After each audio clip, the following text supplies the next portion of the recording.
My fingers trembled as I adjusted the pearl necklace that had belonged to my grandmother. At 72, I thought I'd be done with first date jitters, but here I was in the ladies' room of Romano's Italian bistro, staring at my reflection like a nervous teenager. The mirror showed a woman with silver hair swept into a careful chignon, laugh lines earned through decades of joy and sorrow, and eyes that still sparkled with curiosity despite everything life had thrown at them. "You can do this, Margaret," I whispered to myself, the way I used to before walking into the Oval Office with my latest draft. "It's just dinner with a stranger. What's the worst that could happen?" Famous last words, as it turned out. I'd resisted my daughter Linda's matchmaking attempts for 3 years since Harold passed. "Mom, you can't spend the rest of your life talking to Dad's photograph," she'd said last month, and I'd finally cracked. One profile on Senior Connect later, and here I was, about to meet Walter Brennan, a retired history professor who claimed to love classic literature and long walks. His profile picture showed a distinguished man with kind eyes and a warm smile. Safe. Comfortable. Nothing like the whirlwind romance Harold and I had shared. Walking back to my table, I spotted him immediately. He was exactly as advertised, tall, lean, with that professorial air that suggested tweed jackets and pipe tobacco. He stood as I approached, a gesture that reminded me of gentlemen from another era. "Margaret?" His voice was warm, cultured. "You look lovely." "Thank you, Walter." I settled into my chair, grateful for the dim lighting that might hide my nervousness.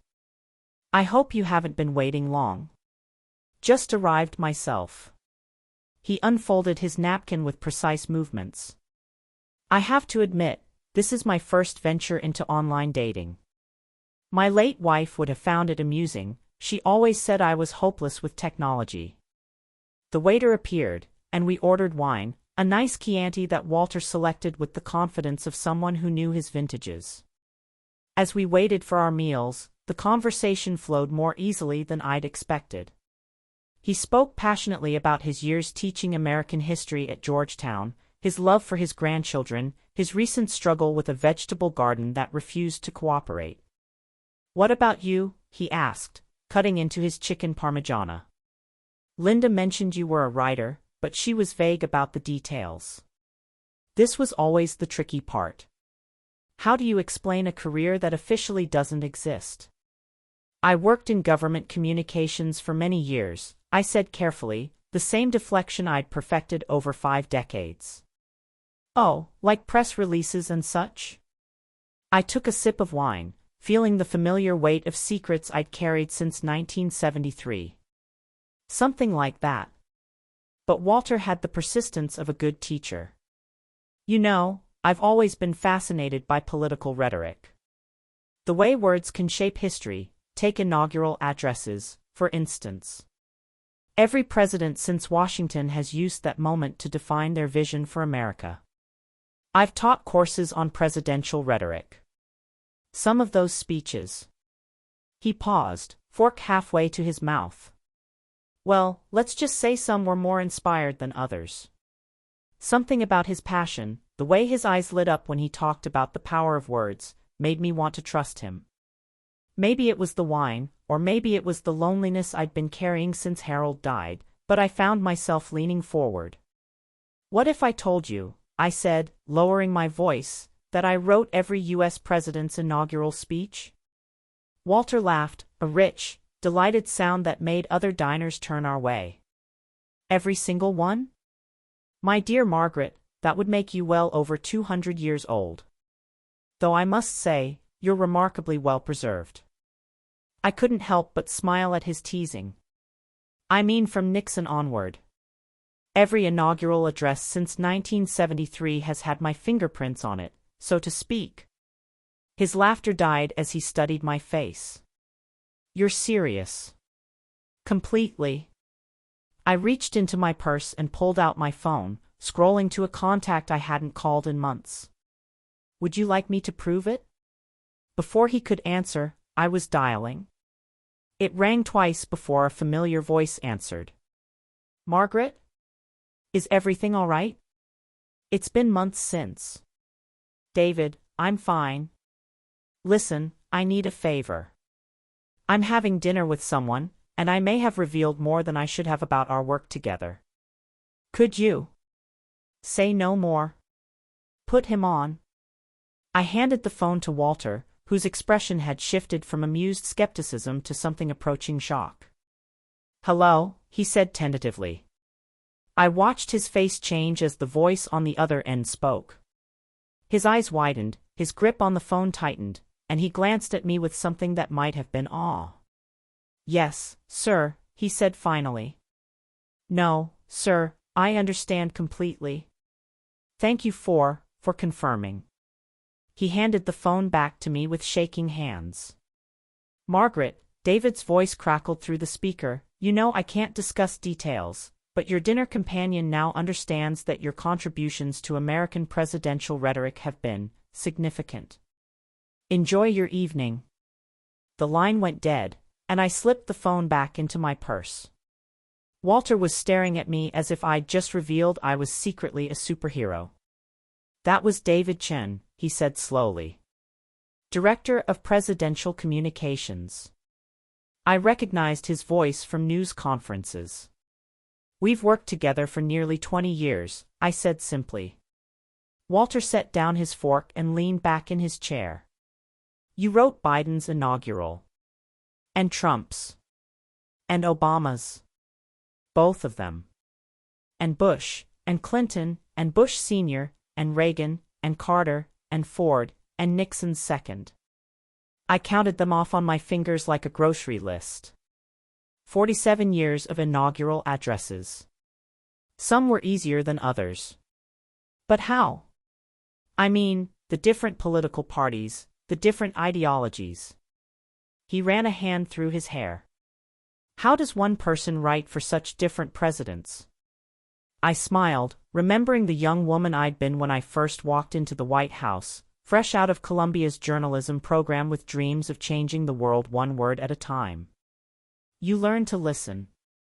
Really listen. Not to what they think they want to say, but to what they need to say. What the country needs to hear from them at that moment in history. The waiter refilled our wine glasses, and I found myself opening up in a way I hadn't in years. Maybe it was because Walter was a historian, someone who understood the weight of words and their place in the tapestry of American story. Maybe it was because he looked at me not with suspicion or disbelief, but with genuine fascination. Nixon was my first, I continued. 1973, after Watergate was already casting shadows. He needed to sound strong but not defiant, confident but not arrogant. I spent weeks crafting phrases that would reassure without admitting guilt. Let us pledge together to make these 4 years the best 4 years in America's history, Walter quoted. So that on its 200th birthday America will be as young and as vital as when it began. You wrote that? I nodded. Nixon added the part about being as young and vital. He always wanted to sound more optimistic than he felt. Walter was quiet for a long moment, processing. And Reagan? Government is not the solution to our problem, government is the problem. Actually, that was from his first inaugural, not his second. By 1985, when I wrote for his second ceremony, the tone had shifted. We focused more on renewal, on America as a shining city on a hill. Reagan loved that phrase, he'd used variations of it for years before I ever met him. This is extraordinary, Walter murmured. You've been there for some of the most pivotal moments in American history. The words that have shaped how we see ourselves as a nation. I felt a flush of pride mixed with something I couldn't quite name. For so long, my work had been anonymous, appreciated only by the small circle of people who knew my role. Harold had understood, of course, but he'd been gone for 3 years. My children knew I'd worked in politics but not the extent of my influence. To have someone truly grasp the magnitude of what I'd done, the responsibility I'd carried. It wasn't always easy, I admitted.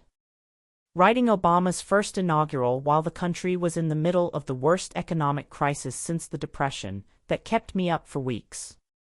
How do you inspire hope when people are losing their homes, their jobs, their faith in the American dream? Yes, we can, Walter said softly. Yes, we can, I echoed. 3 simple words that somehow captured everything he represented. Everything the country needed to believe about itself again. Our plates sat forgotten as the evening deepened around us. Walter peppered me with questions about different speeches, different presidents, and I found myself sharing stories I'd never told anyone outside the highest levels of government.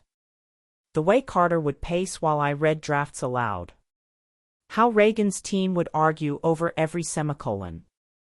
The impossible task of writing for Trump, a man who preferred tweets to eloquence but still needed to sound presidential on that January day. What about Obama's second? Walter asked. That speech felt different, more personal somehow. Our journey is not complete, I quoted. Our journey is not complete until our wives, our mothers, and daughters can earn a living equal to their efforts. He wanted to be more direct about social justice issues in his second term. Less cautious than in 2009. And Bush? The younger one? I paused, remembering those dark days after September 11th had reshaped his presidency before it had truly begun. By 2005, we were deep into Iraq and Afghanistan. The country was tired, divided. He needed to sound resolute without sounding stubborn. The best hope for peace in our world is the expansion of freedom in all the world, that became the central theme. Walter shook his head in amazement. Do you realize what you've done? You've been the voice behind the voice of America for nearly half a century. Your words have been quoted in history books, taught in classrooms, carved into memory. For the first time in the evening, I felt a crack in my composure. Some of those memories are complicated, I said quietly. I wrote beautiful words about freedom and democracy for presidents who sometimes struggled to live up to them. I made promises in prose that politics couldn't always keep. But that's not your fault, Walter said earnestly. You gave them the language to aspire to something higher. Whether they succeeded or failed, you provided the vision. I looked at this kind man across from me, this history professor who understood the weight of words and the complexity of leadership, and felt something I hadn't experienced in years. Not just attraction, though that was there too, but intellectual connection. The rare pleasure of being truly understood. There's something else, I said, surprising myself with my boldness. Something I've never told anyone outside my family. Walter leaned forward, his full attention focused on me. I keep a journal. Every inaugural address, every president, I write down what I really wanted to say. The words I couldn't use, the truths too raw for public consumption. 47 years of the speeches America wasn't ready to hear. His eyes widened. My God, Margaret. That's a historical document of incredible importance. The shadow history of American presidential rhetoric. Or just the ramblings of an old woman who took her job too seriously, I said with a self-deprecating smile. No. Walter's voice was firm. What you've created, what you've preserved, it's invaluable. Have you thought about what will happen to it? To all that history, all those insights? I hadn't, not really.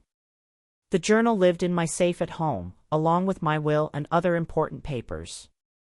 I'd assumed it would end up with my children, who would probably donate it to some library without understanding its significance. Would you? Walter paused, seeming to choose his words carefully. Would you consider sharing some of it? Not for publication necessarily, but for preservation? The Smithsonian has an extensive collection of presidential memorabilia. Or Georgetown's archives. You want to help me preserve it? I want to help preserve you, he said simply. Your legacy, your contribution to American history. You're a national treasure, Margaret, whether you realize it or not. The waiter approached discreetly to inform us that the restaurant would be closing soon. I looked around in surprise. We'd been talking for over 3 hours, and I hadn't noticed the other diners leaving, the lights dimming, the staff beginning to clean up. "I should get you home," Walter said, signaling for the check. "I can take care of my own dinner," I protested, but he waved me off. "Please. Allow me this old-fashioned gesture. It's not every day a man gets to have dinner with someone who's shaped American history." As we walked to the parking lot, I felt lighter somehow. The secret I'd carried for decades, shared only with Harold and my immediate family, was now known by this thoughtful man who appreciated not just what I'd done, but why it mattered. "Margaret," Walter said as we reached my car, "I hope this isn't presumptuous, but I'd love to see you again. Not just because of your extraordinary career, but because—" He paused, looking younger somehow in the street light. "Because I haven't enjoyed an evening this much in years." I found myself smiling, feeling something I'd thought was gone forever. "I'd like that too, Walter. Very much." He helped me into my car with the same old-world courtesy he'd shown all evening, then leaned down to my window. "Would you consider bringing that journal next time?" I promised to handle it with the reverence it deserves. "Next time?" I teased.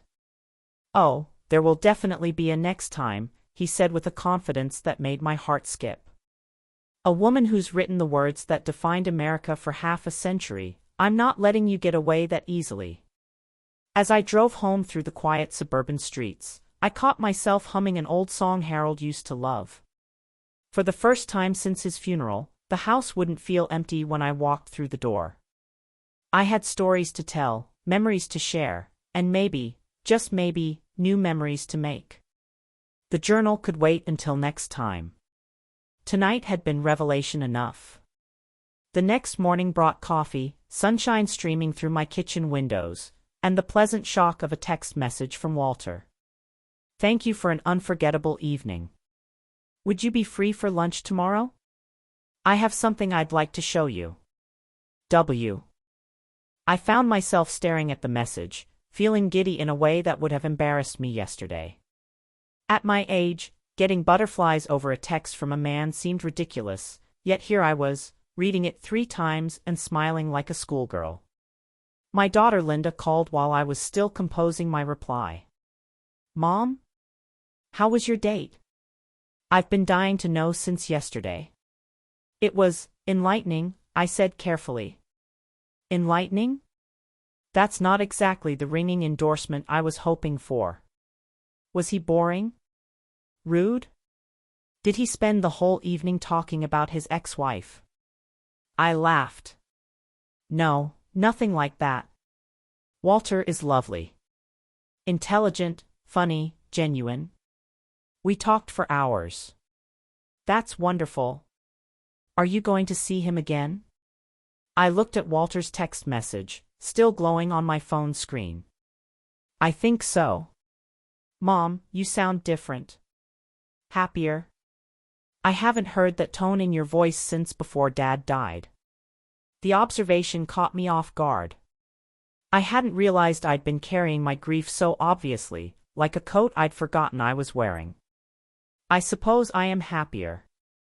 It felt good to connect with someone again." "I'm so glad. You deserve that connection, Mom. Dad would want you to be happy." After we hung up, I returned Walter's text, "Lunch sounds perfect. What did you want to show me?" His reply came quickly, a surprise. "Something I think you'll find very interesting given our conversation last night." The intrigue was killing me, but I forced myself to go about my normal Saturday routine. Grocery shopping, laundry, tending to the small garden Harold had planted in our backyard. The tomatoes were coming in beautifully this year, fat and red and sweet.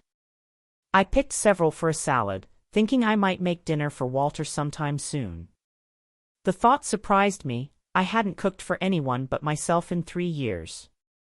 Sunday lunch found me at a small cafe downtown, the kind of place with mismatched chairs and local art on the walls.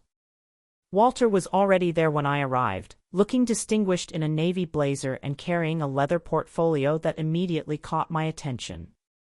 "Good afternoon, beautiful," he said, rising to kiss my cheek. The casual intimacy of it made my pulse quicken. "Hello, Walter. You look very official with that briefcase."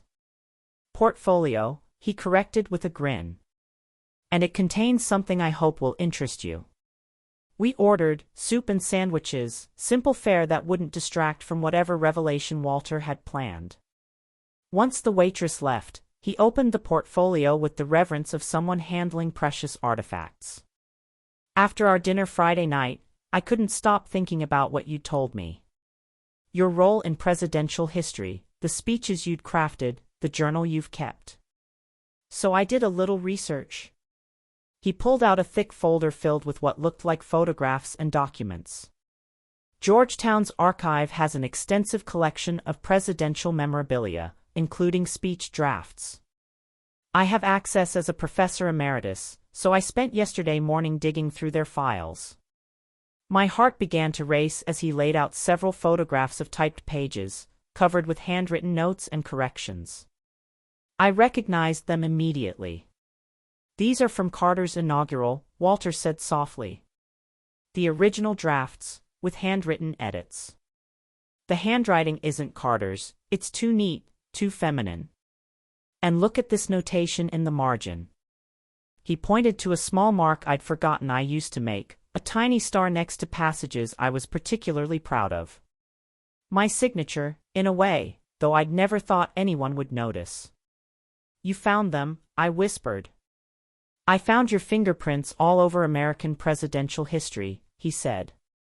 "Reagan's second inaugural has the same handwriting, the same little stars. So does Bush Sr.'s, and Clinton's first. Margaret, you left a paper trail of excellence stretching across decades." I stared at the documents, overwhelmed by seeing my own work reflected back at me. For so long, these speeches had existed in my memory, in my private journal, but seeing the physical evidence of my contributions felt surreal. "There's more," Walter said gently. He pulled out a final document, this one more recent. "This is from Obama's first inaugural. Look at the bottom right corner." I leaned closer and gasped. There, in small print, was a notation I'd completely forgotten: Draft 7, MS Revisions Incorporated. "MS," Walter said. "Margaret Sinclair. Your maiden name, I'm guessing?" I nodded, too moved to speak.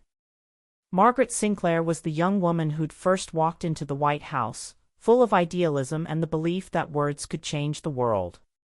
I'd kept that name professionally even after marrying Harold, a small act of independence that now felt prophetic.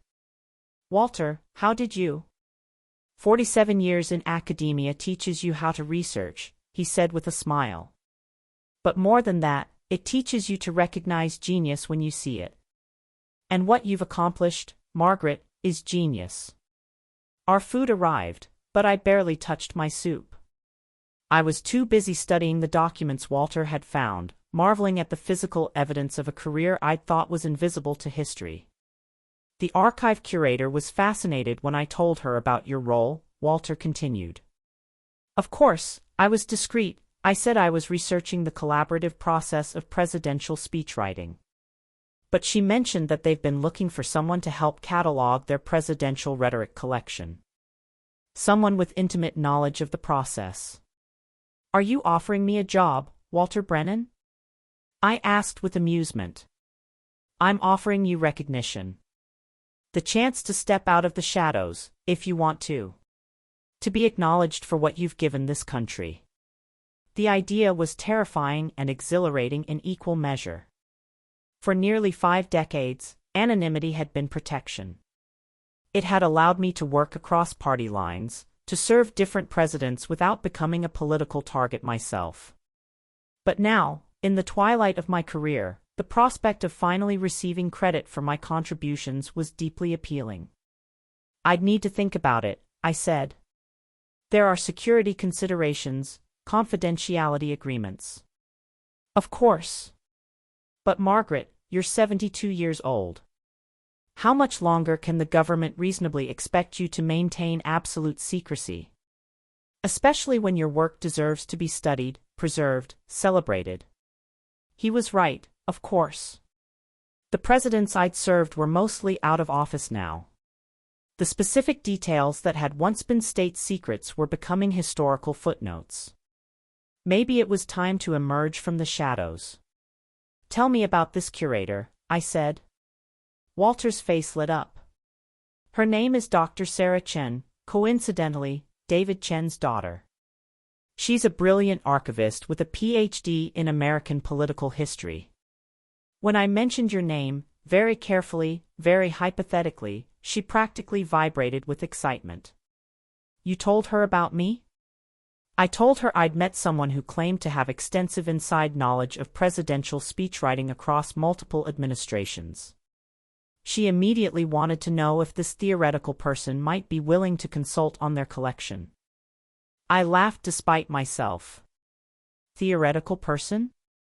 Until you give me permission to tell her the truth, you remain entirely theoretical, Walter said solemnly.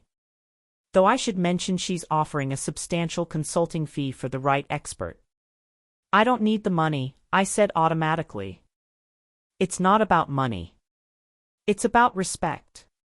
Recognition. The chance to ensure your legacy is preserved properly.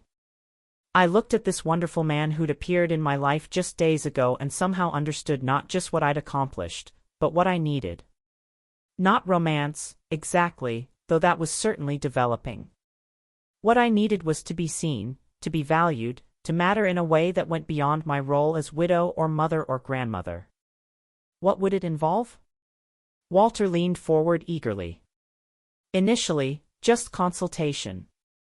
Reviewing their collection, identifying gaps, perhaps providing context for certain documents.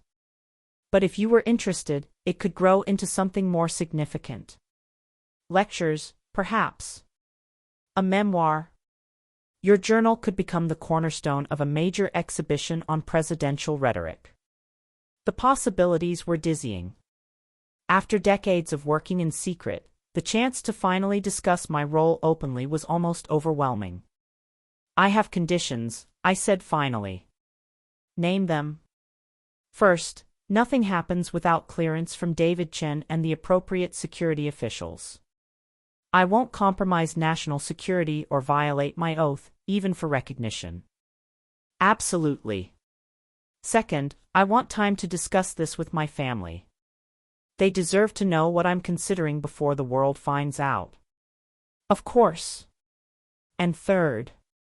I paused, suddenly shy. I'd want you involved. As a consultant, a collaborator, whatever makes sense. I've spent my career crafting other people's voices. If I'm going to find my own voice now, I'd like to do it with someone who understands the significance of what I've done.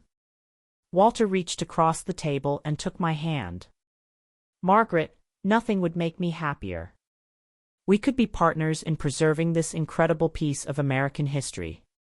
His touch was warm, solid, reassuring. For the first time since Harold's death, I felt like I had a teammate again. Someone who saw my worth and wanted to champion it. All right, I said, surprising myself with my decisiveness. Let's do it. Let's bring Margaret Sinclair out of the shadows. Walter squeezed my hand.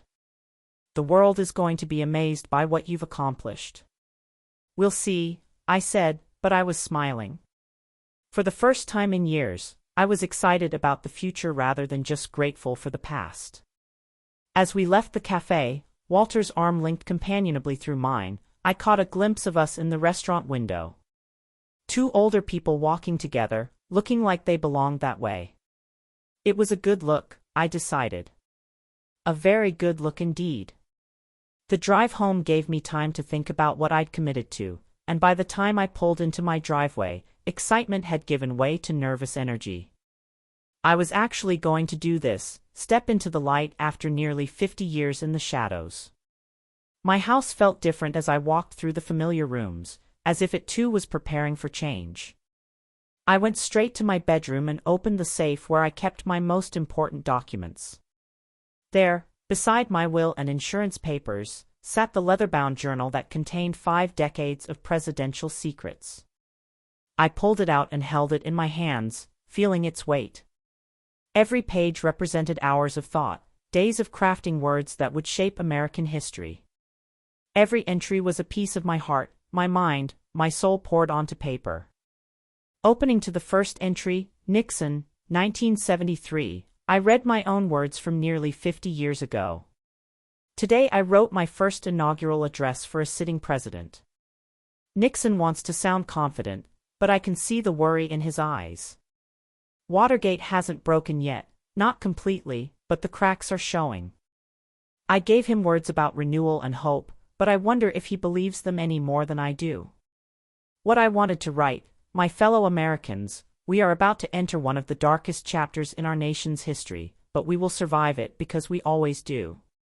We will make mistakes, we will disappoint each other, but ultimately we will remember that democracy is not a destination but a journey, and every step, even the stumbles, teaches us something about who we are and who we want to become. I smiled at my younger self, so earnest and idealistic. Had I really been that naive? That hopeful? Flipping through the pages, I found entries about Reagan's optimism masking deep concerns about the Cold War, about Clinton's charisma hiding personal struggles that would later become public, about Obama's soaring rhetoric grounded in very real awareness of the challenges facing the country. Each entry revealed not just what I'd wanted to say, but what each president had been truly feeling in those crucial moments. It was, as Walter had said, a shadow history of American leadership. My phone buzzed with another text from Walter. Thank you for trusting me with your story. I'm honored to be part of whatever comes next. I typed back, thank you for seeing me. Really seeing me? I'd forgotten what that felt like. His response was immediate, get used to it. I plan to see you very clearly for a long time to come. The words made me blush like a teenager, and I found myself grinning at my phone. When had I last felt this giddy about a man? Harold had been the love of my life, my partner in everything, but this felt different. This felt like a new beginning rather than a continuation. I spent the evening reading through my journal, remembering the hopes and fears that had driven each entry. By the time I went to bed, I'd made a decision. Tomorrow I would call David Chen and ask for clearance to share my story. It was time for Margaret Sinclair to take her rightful place in American history. But more than that, it was time for me to stop being just a widow, just a mother, just an anonymous government worker. It was time to be myself, fully and completely, with all the accomplishments and accolades I'd earned. Walter had given me the courage to step into the light. Now I just had to find the strength to stay there. Monday morning brought an unusual nervousness, the kind I hadn't felt since my first day at the White House. I'd woken before dawn, unable to sleep, and spent the early hours organizing my thoughts about how to approach David Chen.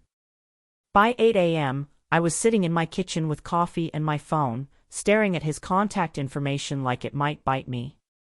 David answered on the second ring. Margaret. 2 calls in one weekend, to what do I owe the pleasure? David, I need to discuss something sensitive with you. In person, if possible. His tone shifted immediately. Is everything all right? Security concerns. Nothing like that. It's about my work. My legacy. I'm considering going public. There was a long pause. Going public how, exactly? Academic consultation. Possibly archival work. I've met someone who's helping me understand the historical value of my contributions. The gentleman from dinner Saturday night? I'd forgotten how little escaped David's attention. Yes, Walter Brennan.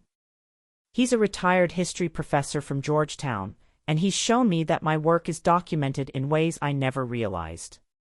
David, there are archives full of my drafts, my edits, my contributions to presidential history. Maybe it's time to acknowledge that officially. Margaret, you know I have tremendous respect for your work, but there are protocols. I know. That's why I'm calling. I need to understand what's possible within the bounds of security and confidentiality. I'm not talking about revealing state secrets, but acknowledging my role in crafting public statements that are already part of the historical record. Another pause. Can you be in my office this afternoon? 2 o'clock. Of course. And Margaret? Bring your friend if you'd like. If he's going to be part of this conversation, I'd rather meet him properly. After hanging up, I called Walter, who answered with characteristic warmth. Good morning, beautiful. How are you feeling about our grand plan in the harsh light of Monday morning? Nervous but determined. David wants to meet with us this afternoon. Are you free? For you? I'm free for the rest of my life.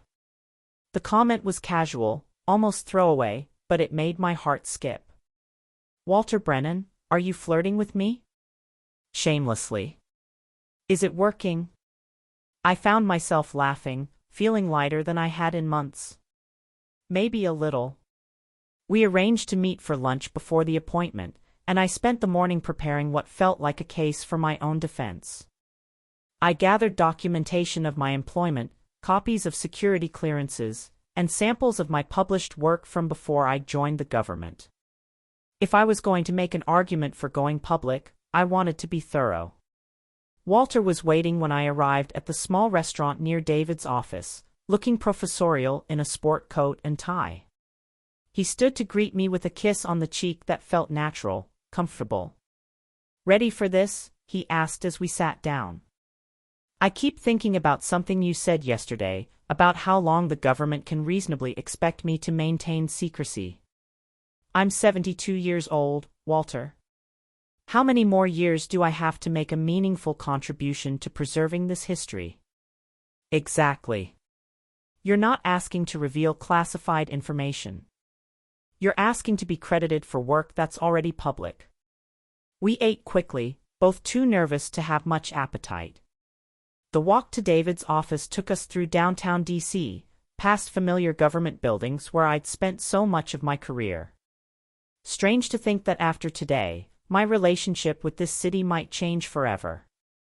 David's office was exactly what I'd expected, efficient, organized, with photos of him with various presidents lining one wall.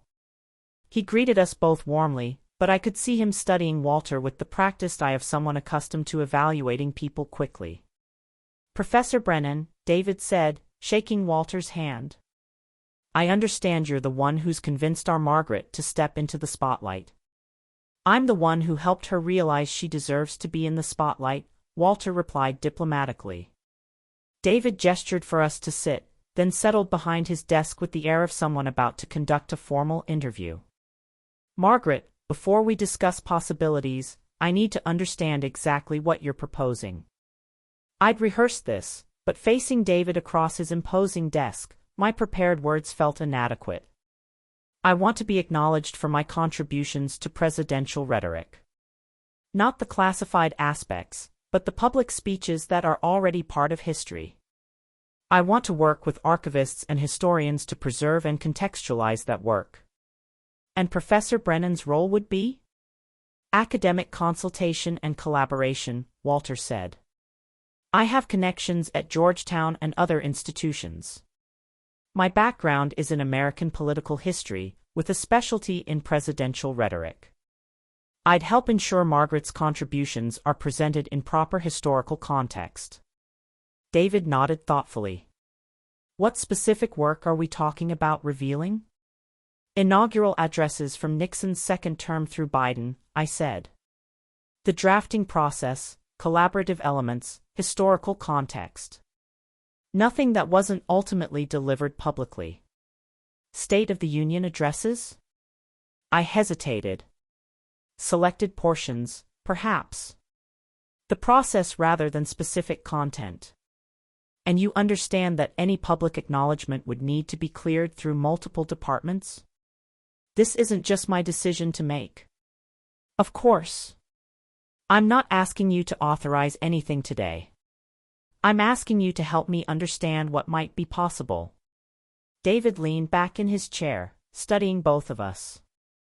Margaret, in 47 years, you've never asked for recognition. Why now? The question caught me off guard with its directness. I glanced at Walter, who nodded encouragingly.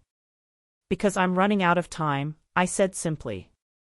Not just personally, though at my age every year matters. But historically. The presidents I worked with are aging, their administrations becoming history rather than current events. The people who knew about my role are retiring or passing away. If I don't speak up now, my contributions might be lost entirely. And because she deserves it, Walter added quietly. She's shaped American political discourse for nearly half a century. That kind of contribution shouldn't die in anonymity. David was quiet for a long moment, and I could almost see him weighing options, considering implications. Finally, he spoke. I can't promise anything, but I'm willing to explore possibilities. There would need to be a full security review, legal clearances, probably approval from former presidents or their estates. It could take months. My heart leaped. You'll consider it? I'll consider it. But Margaret, you need to understand what you're opening yourself up to. Once this becomes public, your life changes. Media attention, political scrutiny, probably criticism from people who disagree with presidents you've worked for. Are you prepared for that? I looked at Walter, who gave me an encouraging nod. I've spent 50 years hiding behind other people's words. Maybe it's time to find my own voice and deal with the consequences. David smiled for the first time since we'd arrived. That sounds like the Margaret I know. Always more courage than sense. Is that a yes? It's a maybe that I'll work very hard to turn into a yes. Give me 2 weeks to make some calls, do some research. I'll need a detailed proposal from you, what exactly you want to reveal, how you want to do it, what protections you'll need. Walter reached over and squeezed my hand. We can have that for you by Friday. We? David raised an eyebrow. Professor Brennan has agreed to help me navigate the academic side of this, I explained. If I'm going to do this, I want to do it right. Fair enough? But I'll need background checks on anyone involved in the process. Already anticipated, Walter said calmly. I've held security clearances in the past for consulting work. I'm clean. David nodded approvingly. I like a man who thinks ahead. Margaret, you've chosen your collaborator well. As we prepared to leave, David stood and walked around his desk. Margaret, for what it's worth, I think this is the right call. Your contributions deserve recognition. It's going to be complicated, but important things usually are. Outside his office, I felt simultaneously elated and terrified. Walter seemed to sense my conflicted emotions and guided me to a nearby park where we could sit and process what had just happened. How are you feeling? He asked as we settled on a bench overlooking the Potomac. Like I just jumped off a cliff and I'm not sure if my parachute will open. Walter laughed. That's a perfectly normal reaction. You've just taken the first step toward claiming your place in history. Have I? Or have I just signed up for months of bureaucratic review that might end in disappointment? Margaret. Walter turned to face me fully. David Chin doesn't waste his time on lost causes. If he's willing to explore this, it's because he believes it's viable. Trust him. Trust yourself. I studied this remarkable man who'd appeared in my life just days ago and somehow become my greatest champion. Walter, can I ask you something? Anything. Why does this matter so much to you? My recognition, my legacy, you barely know me. He was quiet for a moment, watching boats move slowly down the river. Do you want the professional answer or the personal one? Both. Professionally, you represent one of the most significant unrecognized contributions to American political discourse in modern history. As a historian, I'm almost morally obligated to help preserve and present that contribution properly. And personally? He smiled, and I saw something in his eyes that made my breath catch. Personally, I'm falling in love with a woman who wrote the words that shaped America for half a century, and I want the world to know how extraordinary she is. The words hung in the air between us, weighted with possibility and promise. I felt tears prick my eyes, but they were good tears, healing tears. I'm falling in love with you too, I said softly. I didn't think that was possible anymore. At our age, everything is possible and nothing is guaranteed, Walter said. That's what makes it beautiful. He was right. At 72, I was embarking on the two biggest adventures of my later life, revealing my professional legacy and opening my heart to new love. Both were terrifying and exhilarating in equal measure. Walter, if we do this together, the archives project, the recognition, all of it, what does that make us? Partners? Collaborators? Conspirators? He took my hand, his thumb tracing gentle circles on my palm. How about we start with partners and see where it leads? I'd like that, I said. I'd like that very much. We sat in comfortable silence, watching the world go by, both of us probably thinking about the magnitude of what we'd set in motion. After a while, Walter spoke again. Margaret, there's something I should tell you. Something that might change how you feel about my involvement in all this. My stomach clenched. What is it? I haven't been entirely honest about how I found those documents in Georgetown's archives. I pulled my hand away from his. What do you mean? I mean I wasn't just browsing randomly through presidential papers. I was looking for you specifically. I don't understand. Walter took a deep breath. My late wife, Catherine, worked in the Carter administration. Briefly, right at the end. She used to tell stories about a mysterious woman speechwriter who worked across party lines, someone the old-timers called the Voice. They said she could write for anyone, make any president sound presidential. My heart was racing now. Go on. Catherine always wondered who this woman was. It became something of an obsession for her in retirement, trying to figure out the identity of this legendary speechwriter. She spent years researching, following paper trails, looking for patterns in presidential rhetoric. And she narrowed it down to 3 possible candidates. Margaret Sinclair was at the top of her list. I stared at him, trying to process this revelation. So when you matched with me on that dating site, I had no idea you were Margaret Sinclair, the potential legendary speechwriter. I was just a lonely widower looking for companionship. It was only after our dinner, after you told me about your work, that I realized Catherine might have been right. You investigated me. I researched you. There's a difference. And everything I found only confirmed what Catherine suspected, that you're the mystery woman who helped shape presidential rhetoric for decades. I felt betrayed, manipulated, foolish for thinking this wonderful man had simply stumbled into my life by chance. So all of this, the romance, the partnership, the support for my recognition, it's all about your wife's research project. No. Walter's voice was firm, urgent. Margaret, no. What started as curiosity about Catherine's theories became something entirely different the moment I met you. You have to believe that. I stood up abruptly, needing distance, needing air. I need to think about this. Margaret, please. Let me explain properly. You've explained enough.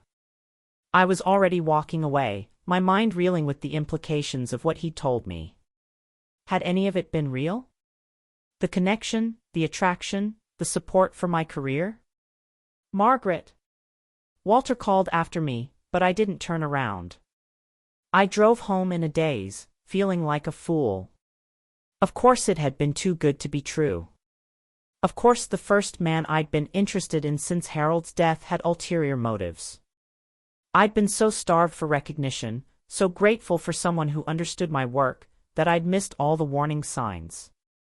Back home, I poured myself a glass of wine and sat in Harold's chair, the one piece of furniture I hadn't been able to move or change since his death. I needed his steady presence, his practical wisdom. "What would you do, Harold?" I asked the empty room. "Would you trust him? Or would you tell me to run?" Harold, of course, didn't answer. But I could imagine what he'd say. "Margaret, you're smart enough to figure this out. Trust your instincts, not your fears." My instincts were conflicted. On one hand, Walter had deceived me about his motives for pursuing our relationship.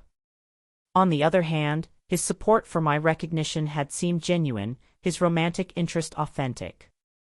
My phone buzzed with a text from Walter. "Please let me explain properly. Catherine died 3 years ago, the same week as Harold. I was as lost as you were. Yes, I was curious about her research, but everything between us is real. I'm falling in love with you, not with some historical mystery." I stared at the message, noting that he'd called me M, a nickname only Harold had ever used.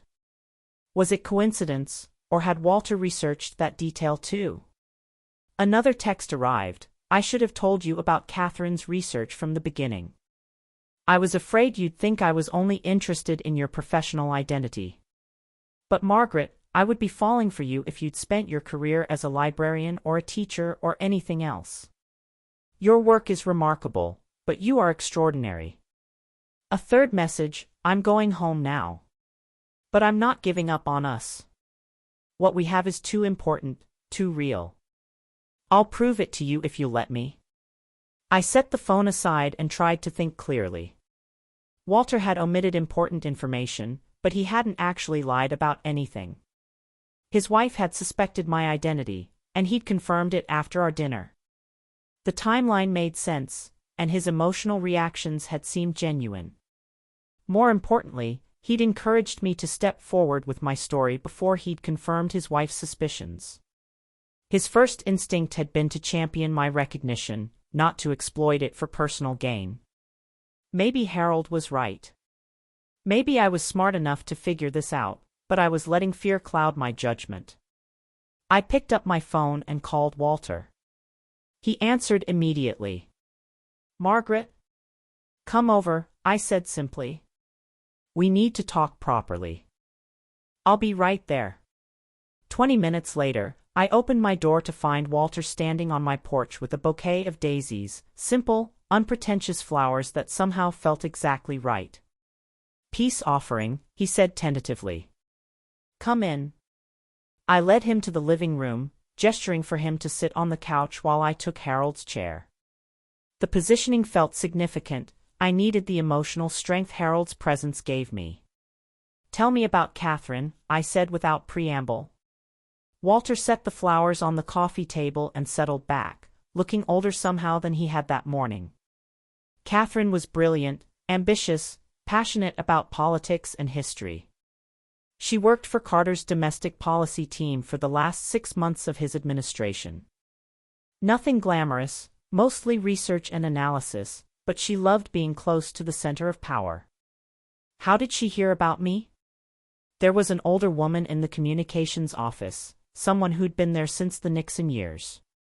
Catherine asked her how the speechwriting process worked, and this woman mentioned that there was a secret weapon, a freelance writer who came in for the big speeches. "She called you the voice and said you could make anyone sound presidential." I remembered that woman, Patricia something. She'd been kind to me, protective even. Patricia Morrison. Yes. You remember her? She was good to me. Treated me like a colleague instead of an interloper. Catherine tried to find out more, but Patricia was discreet. She'd only say that the voice was a woman, that she worked across administrations, and that she was the best political writer she'd ever seen. So Catherine spent her retirement trying to identify me? It became a hobby, then an obsession. She'd analyze speech patterns, research staffing records, look for clues in archived documents. She was convinced that if she could identify the voice, it would be a significant historical discovery. And she settled on me how? Walter smiled slightly. Process of elimination, mostly.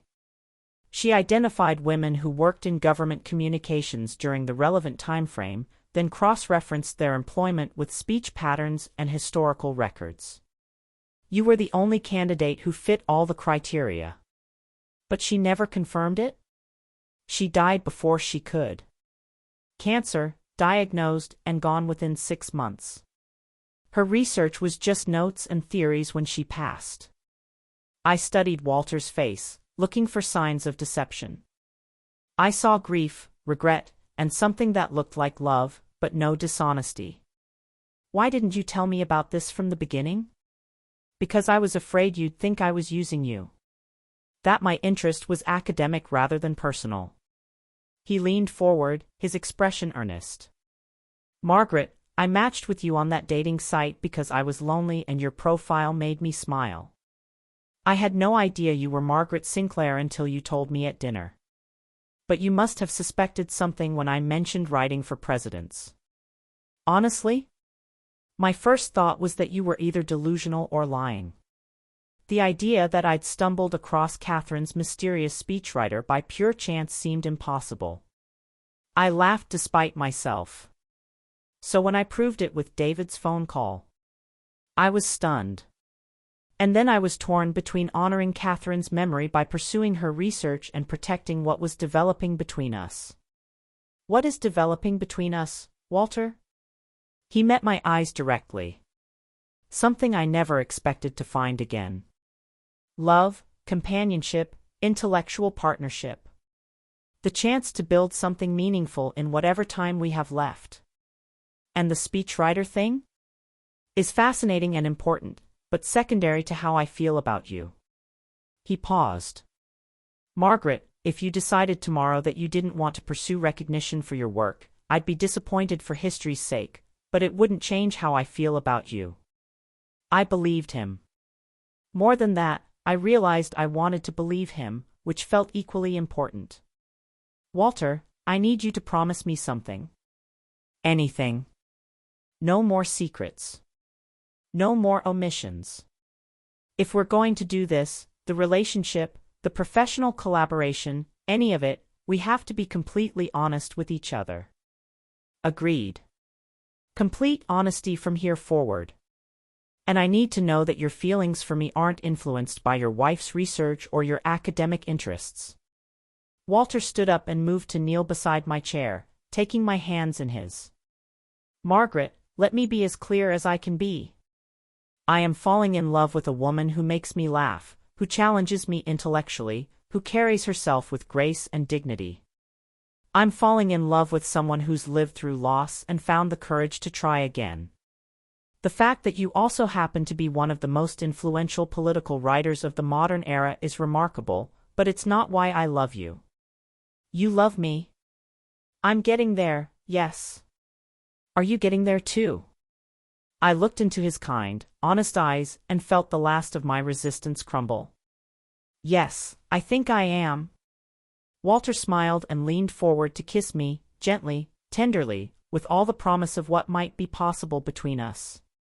When we broke apart, I felt lighter than I had in years. So what happens now? I asked. Now we write the proposal for David. We figure out how to bring your legacy into the light.